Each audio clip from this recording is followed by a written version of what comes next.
series on Open Life Therapy. So today, I'm going to be discussing around some things. I had a conversation with someone at a particular time, and that conversation was actually sending a signal of fear, loss of identity, and it was making me feel that I was not optimistic about life, but I was not positive. I was just thinking of the bad things that could really happen. Like, what's the worstest bad thing that could happen to you at that particular moment? Although it was after I left that conversation with that person, I began to rethink and like, okay, I think there is a need for me to like think about this and see how to like, pick out the right informations for me and the ones that are not right for me. But even before then, while having the conversations with that person, I was already feeling distressed. Like, what are we saying? Excuse me? What is it?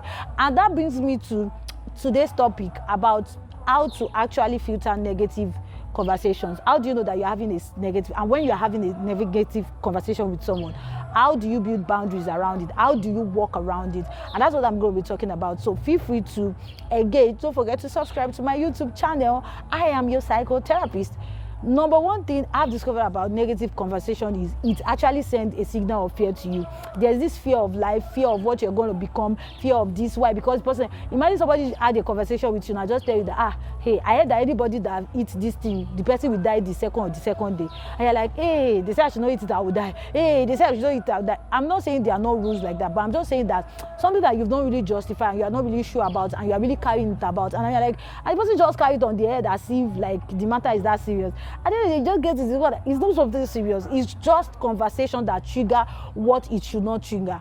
So any conversation that's actually triggering fear in you, that is triggering limitations in you, then you should know that it's actually a red flag for me. I don't know about you, but that's a red flag for me. Number two is any conversation that makes you lose an identity of yourself, like who you are. This is who I am, this is what I do, this is where I live, but it's making you feel like, who do you think you are? You are nobody. I think those conversations are not for you. It's like bully, man.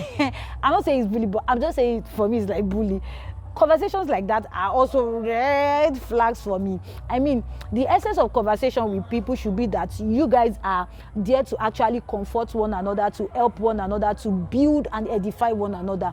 So if the conversation you are having with that person at that moment is not edifying you, and you are beginning to sense some shenanigans in the midst of that conversation, my dear, it's high time you do what? I'll tell you later. Number three is conversations that does not allow you to be positive. When you're having a conversation with someone and the person is saying, can it ever happen? I don't believe it can happen. Bro, I think fine. It's different from being realistic now. You don't bring realistic to positivity. You can be realistic with somebody that, okay, this is how it will work if you want it to work. That's being realistic. But does that mean that if it doesn't work the way you want it to work, does that mean that the person will actually not reach it? It doesn't mean the person will not reach it.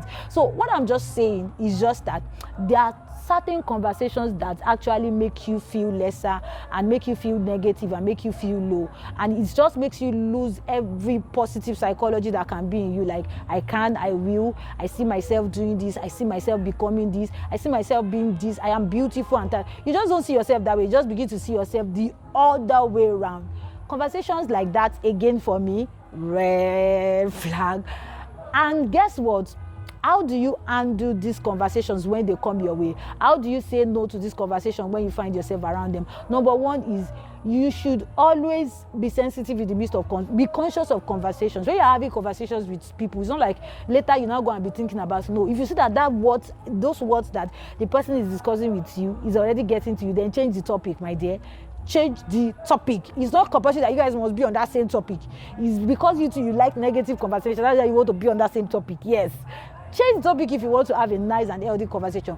Bring an healthy conversation to the table. If the person you are conversing is not bringing an healthy conversation to the table, so bring an healthy conversation to the table. That's the gist. Number two is that people like that, when you begin to see that there's this toxic conversation that they pass to you, like a negative conversation that they pass to you, then define the terms of things that you discuss with them. It's not everything you discuss with them. You get what I'm saying? It's not in your mouth that they will hear that, yeah, Shade, can you can't die? Just mind your mouth. Yeah, that's what I'm saying. Mind your mind. You know, when you discuss things with them in a certain way where you know their strengths, you know their weaknesses, and you know the kind of topics that tend to interest them, not in a negative way, that you can easily discuss with them. Then discuss it, and just find your way out. And don't stay too long with people like that. When you have conversations with them, don't stay too long. That's another rule. Don't tell anybody I said so. Anyway, number 3 way on how to handle negative conversation is when you know that somebody like that is around you. Don't be too close, don't be too far. Many a times people know that people like that are around them, and you are initiating conversation from time to time. Have you not heard that it is what you do a lot that you become? Yes. So you need to build a kind of close distance relationship with people like that to be able to help your sanity and help your mental health. Before madness is not only when you're off clothes and you are walking on the streets. That's even by the way anyway.